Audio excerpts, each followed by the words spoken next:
Welcome to the Jaguar King podcast. I'm your host, Armin. I talk everything Jaguars football, usually in tears.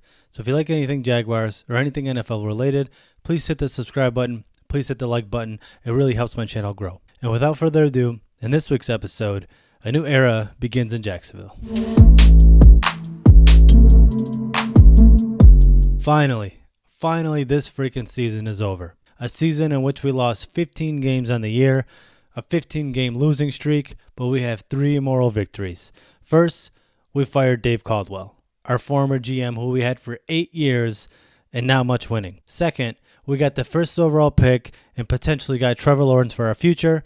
And third, Doug Marrone and his coaching staff, hopefully soon to follow, is gone. And pack your lunch meat with you, punk. On a serious note, no hard feelings for my man's Doug. He finished his career with the Jaguars with a 23-43 career record and brought the Jags to their only playoff appearance in the last decade and even brought them to the AFC Championship game where they're a quarter away from the Super Bowl. So us Jags fans will always thank you for that, Doug. I think Marrone will actually go down as one of the most likable bad coaches. He was honestly dealt a pretty shitty hand after the AFC Championship game. Tom Coughlin was in the building shaking his fist at everyone until he eventually got fired and that whole team fell apart. And this year, the writing was on the wall for him. I think he knew going into the season the roster wasn't as good as it was, and he was a professional throughout the season. Anytime people took jabs at him, he handled everything well. He handled everything well even during the Coughlin tenure when shit was hitting the fan. And the players actually played hard for him, even though he didn't know which QB gave us the best chance to win. The players vouched for him even during the midst of this 15 losing streak, so that definitely speaks volumes of who he is as a person. But unfortunately, as a coach of an NFL team,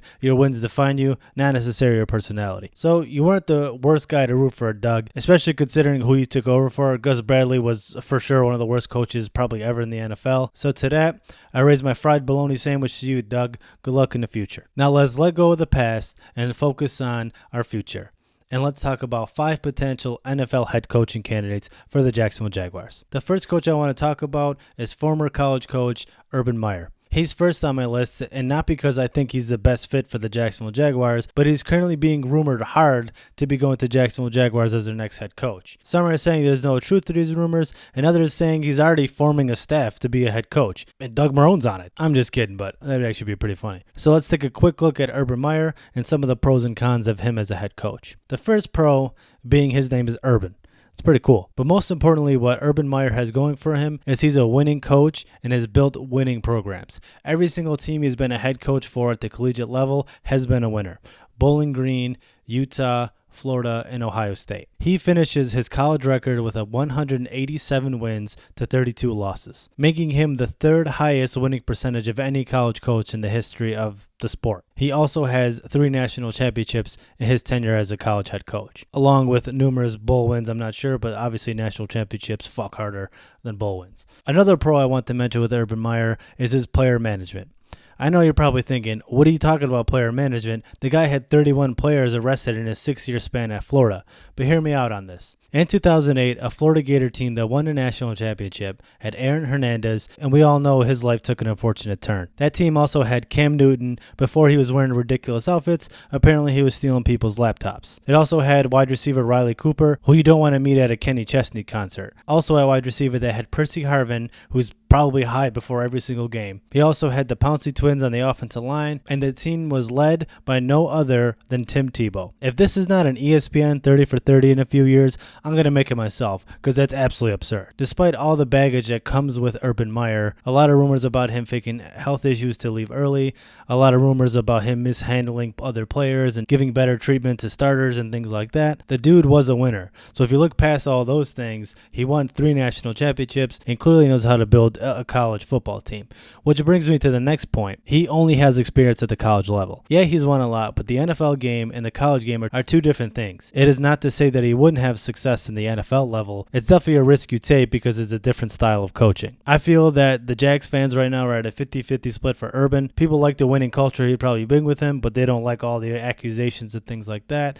So if he's hired, we'll see what happens. The second candidate I want to talk about is Brian Daboll, the Bills' offensive coordinator. Daboll Daboll has a lot of NFL experience. His first coaching experience in the NFL started in the year 2000 under Bill Belichick as a defensive coaching assistant. The reason Daboll is high on a lot of people's list this year is the work he did with Josh Allen this year at QB. He took a guy who would rifle passes 20 feet above his wide receiver's head and formed a suitable offense for him to succeed in. Now, obviously, Josh Allen had to work on his mechanics and things like that, work with different QB coaches in the offseason, but it seems that Daboll is using the pieces he has around him and the strength of Josh Allen correctly. While he has no head coaching experience, he does have some offensive coordinator experience in the past. Unfortunately, though, they have not been the best for him. In 2009, he was with the Browns. He had the 32nd ranked offense, and in 2010, they only improved to the 29th ranked offense. In 2011, with the Dolphins, he had the 22nd ranked offense, and in 2012 with the Chiefs, he had the 24th ranked offense. But the QBs he was working with were nothing to be excited about,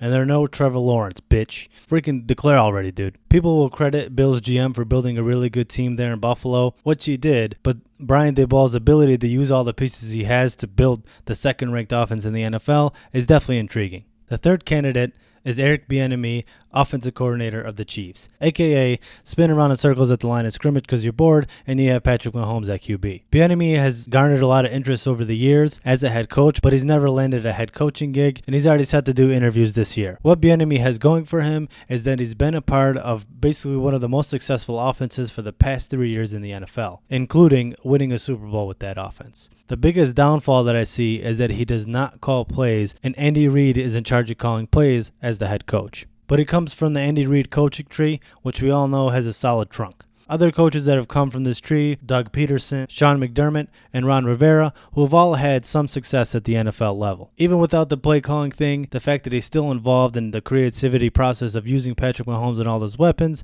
again, is something to look forward to. The fourth candidate I want to talk about is Greg Roman, the Ravens offensive coordinator. When teams passed on Lamar Jackson in the 2018 NFL Draft, the Ravens decided not to, and not only that, they went full in on him and built the team and offense around Lamar Jackson to succeed. Greg Roman has similar experience with the skill set of a Lamar Jackson because he used to be offensive coordinator of the San Francisco 49ers when they had Colin Kaepernick. Greg Roman built his offense around Lamar Jackson, and he was the MVP last year. So Greg Roman in the NFL has had a lot of success orchestrating a strong rushing attack and working with dual threat QBs. It'll be interesting to see what he could do with Trevor Lawrence. Trevor Lawrence can run, but he's definitely not a dual threat QB.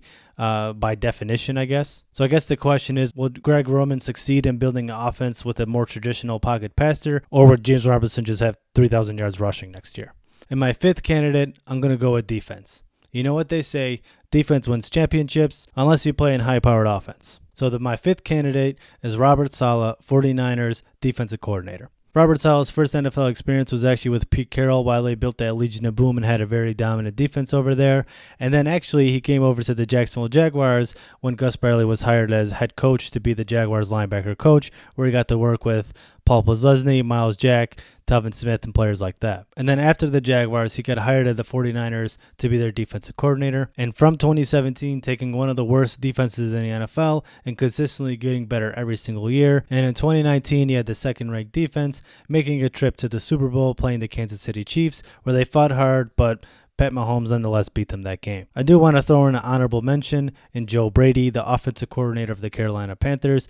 Joe Brady's only 31 years old, so if we have players who are injured, we know we got a guy who can suit up in there and he wouldn't look any different than the players. While I don't see him becoming a coach yet, obviously what he's done so far in his resume is work with Joe Burrow and have a successful season with him, and then come over to the NFL and had success with Teddy Bridgewater, even without Christian McCaffrey, their best player on the field the whole season. So that's been pretty impressive, and it would be a bold move. And then actually while I'm recording this, I just saw a report on my phone that Jaguars are requesting Arthur Brown from the Titans, their offensive coordinator, to be head coach. That'll be pretty interesting. Obviously, what he's done with Derrick Henry and Ryan Tannehill and researched Ryan Tannehill's career, and right now they have a top 5 offense, so that'll be pretty interesting too. He wasn't on my initial list, but that just came about. There are reports that Khan wants to hire as head coach before he hires his GM.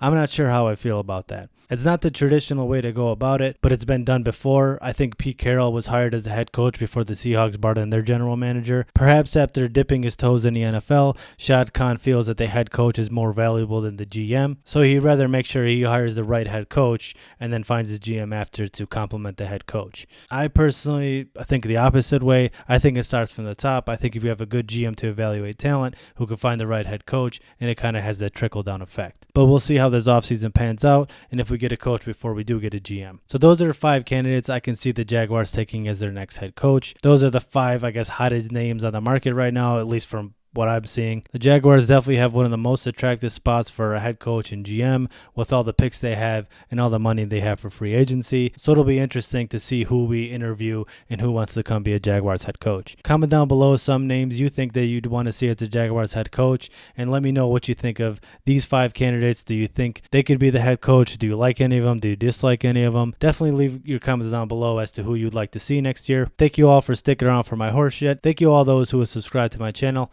Your support means a lot to me, and I'll see you for the next video.